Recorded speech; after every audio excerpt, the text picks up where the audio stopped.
Hi po, ako po si Alden Villalon from Davao City po. On course po, Apo Gulf and South Pacific. Age ko po, 18. Okay na pong laro ko. Medyo nahirapan lang sa backnell kasi may slow green pass green po. Yung nag-click po sa akin, putting po. Kahapon, medyo nahirapan ako sa driving ko kasi hindi nag-click po. Pero ngayon driving ko, nag-click naman po. Maganda po. Yung grade plan ko po sa 2 days, fairway, green, tsaka 2 putt lang po.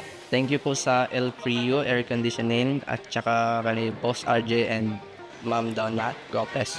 At tsaka shoutout po sa kapatid ko si Zanny Boy Galon. Ayusin mo maglaro. Masama yung laro ko sa back kasi meron akong triple at saka double. Pero sabi ko sa sarili ko, bawiin ko to. Pero ang nagawa ko lang na bawi, dalawang berde lang sa back. Nag-double ako sa par 5 pagka front. Sabihin ko, maintain ko lang tong 6 over. Pero nadagdagan pa, na-pressure ako kasi yung mga ka-flight ko magagaling na.